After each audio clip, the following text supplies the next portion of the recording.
Trish Millines-Dziko has always been a pioneer. She studied computer science in the late 70s, well before that degree came into fashion. She joined Microsoft before that tech giant went supernova in the mid-90s. Now she's leading the charge for teaching science, technology, engineering, and math, or STEM, education in the Pacific Northwest. She even started her own school with remarkable results. As the founder of the Technology Access Foundation, Trish Millines-Dziko is ahead of her time. That's why she joins our exclusive list of the innovators. I'm Hanson Hossein. Welcome to Four Peaks.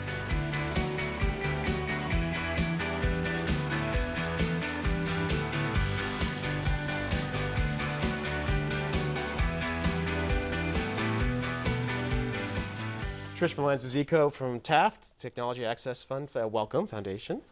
Thank you. So it strikes me that you've always been ahead of your time. That, from the time that you decided to go to computer science, you joined Microsoft, as I said in the introduction.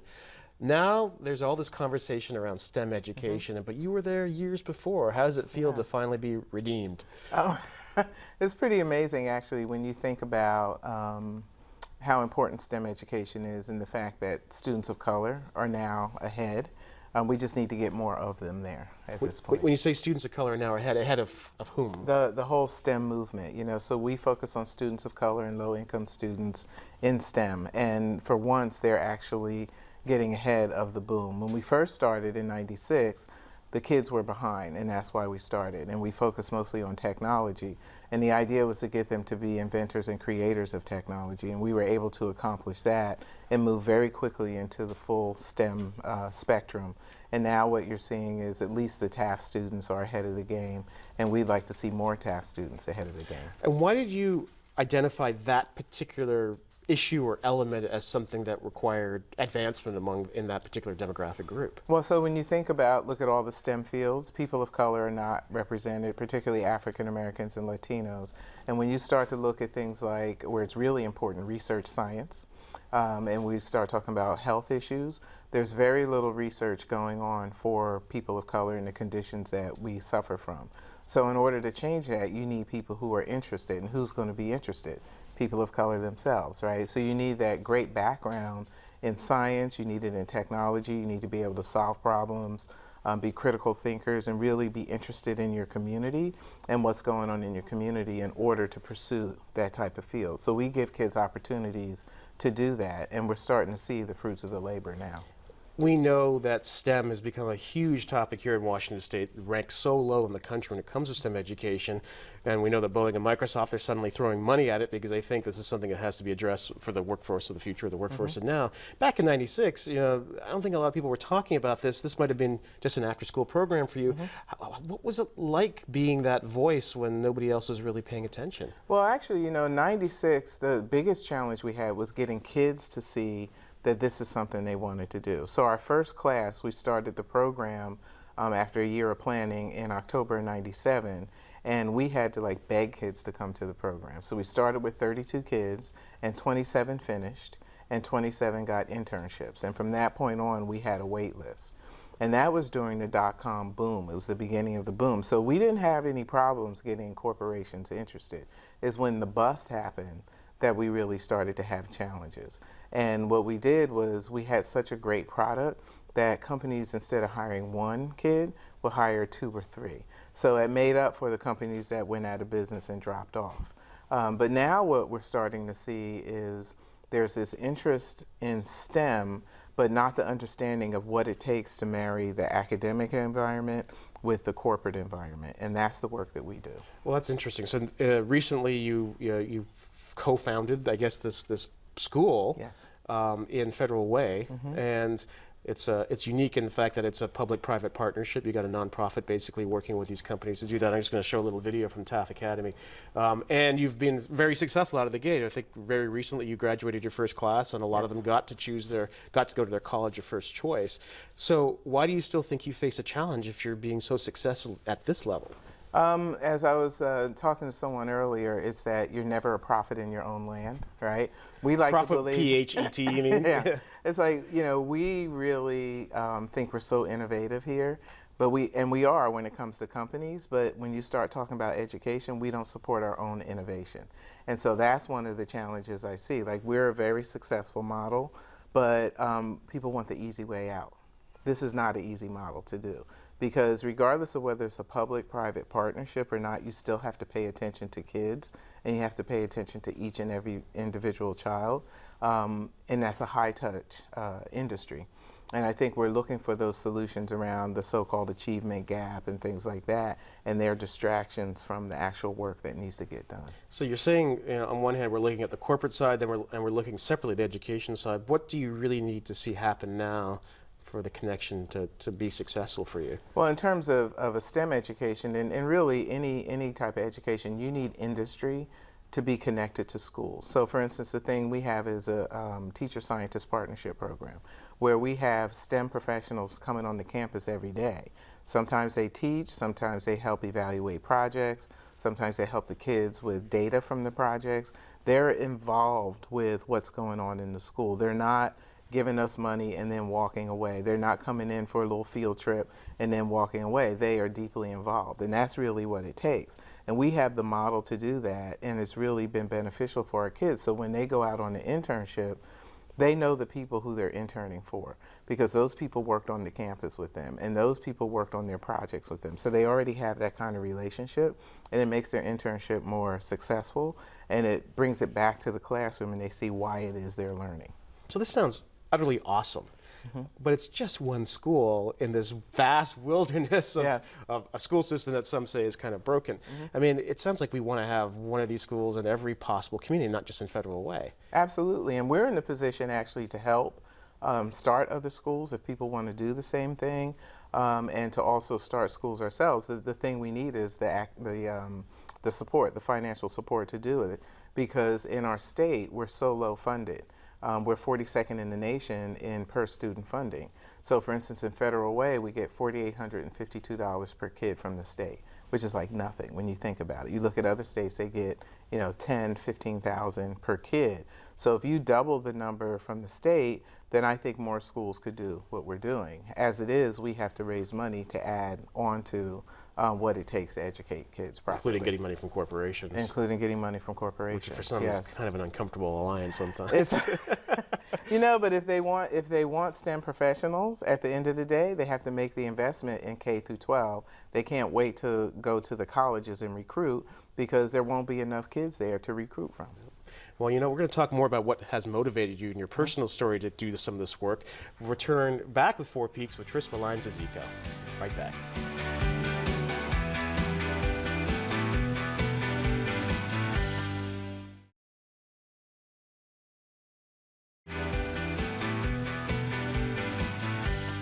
We're back with Trish Millines-Dziko from the Technology Access Foundation. Trish, I find your personal story so compelling. You found it somehow. You found the wisdom in the 70s when everybody else seemed to be having a good time to go get, you put yourself through college, right? And not only did that, but computer science. What on earth went on in your head that said this is the thing to do? Well, actually, my original major was EE, electrical engineering. And because I was good at math and I wanted to do something besides be a teacher. But I went to school on a basketball scholarship. It was the only way I could afford to go. The labs were the same time as basketball practice, so I needed another major that was comparable. I picked computer science because the labs were open all night, and you can get your work done at any time of the day. It was convenience, really, convenience and practicality, yeah. That's great. And so once you got into it, though, I mean, did you feel like you were a natural at computer science? Yeah, I really liked it. I think it was pretty good. If I had to do it all over again, I'd be a much better student. I had a lot of distractions. I was on my own. My mom had died that May before I graduated high school, so that all that was going on while I was trying to start a college career. So by my junior and senior year, I finally kind of clicked and realized that this is what I need to do. So at that time, I mean, your iPhone must have been as big as your car. Oh, what kind of technology were you playing with? I had punch cards. Punch cards is what we used, and the tape was a big deal, right? So there was a couple of kids that got a chance to use the paper tape, but we used the punch cards, and the computer we used was at Rutgers. So we didn't even have our own computer. We just had a terminal. So you punch out your punch cards, and sometimes the deck would be like 300 cards long. You put them in the reader, you put the rubber band around your deck, and then you wait another day for the printout to come so you can fix your program, right? So it took a long time, a whole semester, to get one single program done. Yeah, I learned on Fortran and COBOL and the Yes, punch cards a long exactly. time ago. Yeah, But this was yeah. before Revenge of the Nerds. There was no sense then that you were going to become a master of the universe along with Bill Gates and Steve Jobs. I was just trying to get a job. You know, I was trying to get a major where I can get a really good job, and I did, and it tended, you know, it worked out. Did I read somewhere that you actually you made a career move along the way that you ended up having to live out of your car for a while? Yeah. What happened there? It's just stupid mistakes, thinking that during a recession that I can just move somewhere because I have a computer science background and get a job, and it just didn't work out. And so I look at that and I just say, you know, it was a lesson learned. I never did it again, right? And it's just one of those things where I was very thankful that I really had a set of skills that I can fall back on. And I look at other people who were in that situation and really didn't have those type of skills. So how'd you get from living in your car to the front door of a nascent Microsoft? Well, I ended up, so I was in San Francisco. I ended up getting a job with a company called Fortune Systems. And that's where I found my career in micros, because they had a Unix desktop. And it was the first time I had full control over a machine, because prior to that, I worked on mainframes. Right. And I really fell in love with this notion that I can control the operating system. We had the internet then, but it was just email back and forth, right? But just this notion that I had complete control. And then, you know, I had a background in testing, software testing, so I really learned a lot during that process. So by the time I moved up to Seattle, I worked for a small company called Fortune Systems, and it was the first time, or Telecalc, sorry. It was the first time that I actually used the IBM machine and used DOS. So you got a job at Microsoft when it was still a small company. Yes. Working in computers, but somewhere along the way you decided to actually make a switch, almost not to HR, but into diversity. Why did you do that? Why did you leave the hard skill job for something a little bit softer and policy oriented or HR oriented? Well, while I was at Microsoft the first few years, I spent some time going on recruiting trips, trying to get more people of color into the industry and into the company specifically. And eventually I got to this point where I said, you know, I like doing what I'm doing, but I really want to spend some time figuring out if I can crack this diversity nut. And being at Microsoft, they allowed me to change my career, which is pretty amazing because most companies wouldn't let you do that. And I ended up being the first senior diversity administrator for the company. And my whole focus was on building the pipeline and making sure that once employees got there, that they stayed.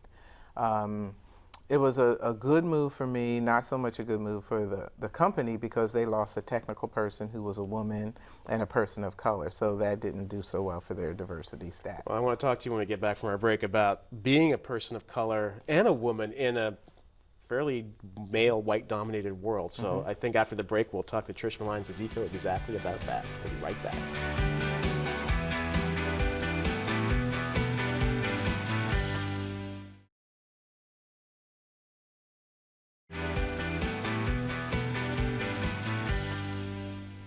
And we're back with Trish Millines-Dziko from the Technology Access Foundation. Trish, you've been a pioneer in this region since you got here with Microsoft, and it led the way in terms of diversity, especially in the technology field. For you personally, what has it been like as a woman of color, both as a woman and a person of color, in this very sort of monochromatic field? It's lonely. You know, when you think about the generation I grew up in, we make our friends at work, right? And so when you think about being in the industry that I'm in, that I was in, there aren't many people who look like me, who have experiences that we can share. So it was really a challenge in some ways socially. But there's the other part of it where work-wise, always having to prove myself over and over and over again, and doing the work twice as hard and twice as good as my counterparts. After a while, they got exhausting. And when we talk to our kids about that, I share that with them because I need them to understand that it's going to be the same for them because things haven't changed that much. I think when they get into their 30s, they'll start to see the change because they'll start to see more people like them. But as long as there are people in my generation that are controlling companies, that are in management positions, they're going to have that same challenge. But you would think that given all the diversity initiatives you're seeing in progressive companies like Microsoft, that at least from a numbers point of view, people of color are greatly valued. I mean, they didn't quite like the fact they were losing you on the computer side because you're going to the diversity side. But I think it really depends on what happens in the office. Much like I say in the classroom, you know, you could talk about all the great things that happen in a school, but for kids on the individual level, when they're in that classroom with the teachers, that's what you need to be looking at. And it's the same thing when you're talking about working in a company. Yeah, the numbers may be good, but when you start to look at who's in management, right, and who's in your group, then you start to see, you know, the numbers aren't that great and they don't mean that much. It's really about the personal experience. And as long as people aren't watching the personal experience, you're going to have some of those challenges. So in Seattle, which has one of the most diverse zip codes in the nation, why is diversity still a challenge in these professional environments? You know, I think some of it is because you don't have critical mass. You don't have, you know, we started getting critical mass of women in some of the STEM industries, but we've never had critical mass of African Americans or Latinos. We have a critical mass of Asians, but when you start to look at management in large companies, they don't exist at that level, right? So it's really about having enough mass at each level of the ladder to really make a difference to bring people up in the companies. So what led you to walk away from your prestigious, well-paying job at a tech giant and start a nonprofit? Craziness. No, when I thought about it, you know, it took a year or so to really think about it. And at that time, I said, this is worth the risk, because if things don't work out, I can always come back.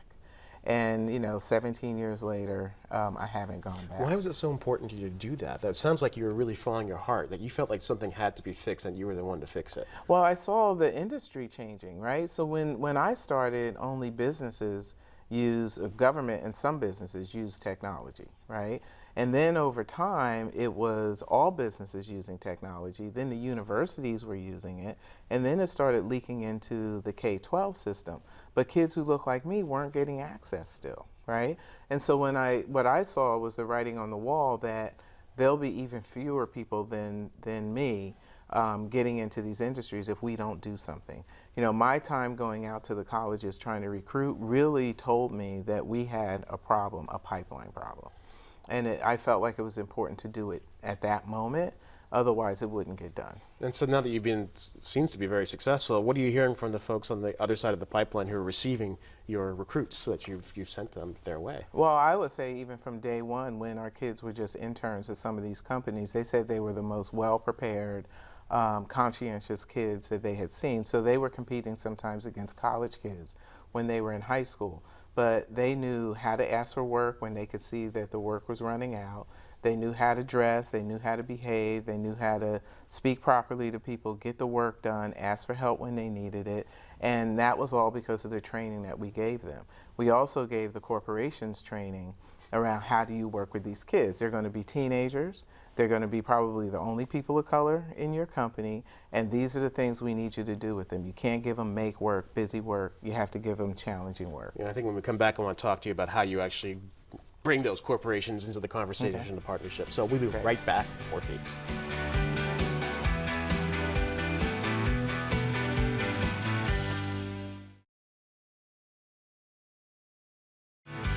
Four Peaks is made possible by generous support from the Museum of History and Industry and from Weber Shandwick.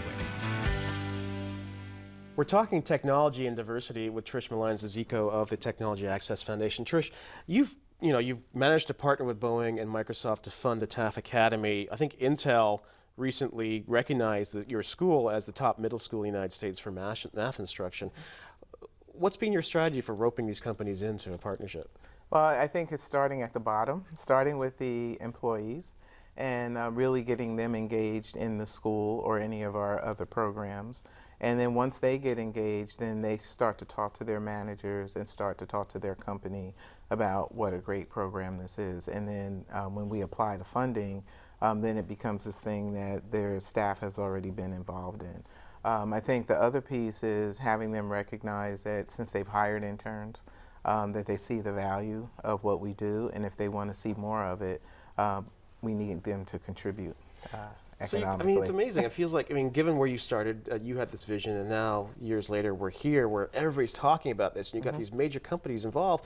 Success seems to me to be assured. Job done. Go home. Oh, no, no, no, no. We have a long way to go. So I look at our model, and I think it's a great model, but we're always trying to improve.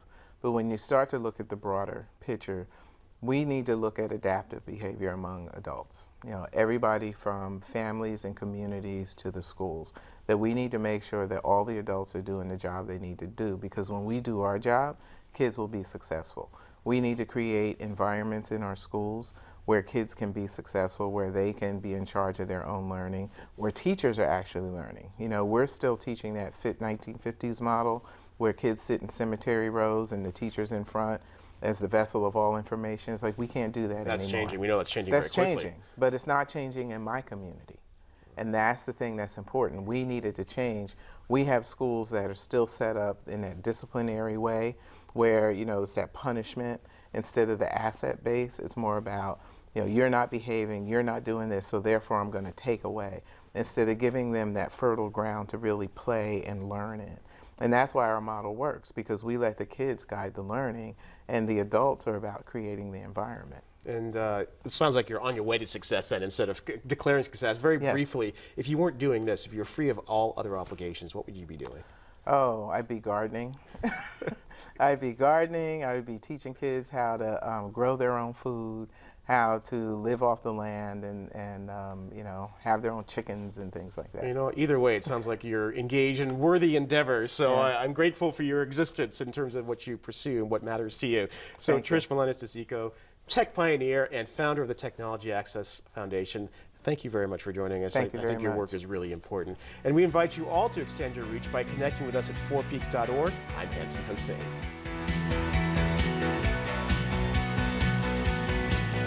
Production of Four Peaks would not be possible without the generous support of our sponsors.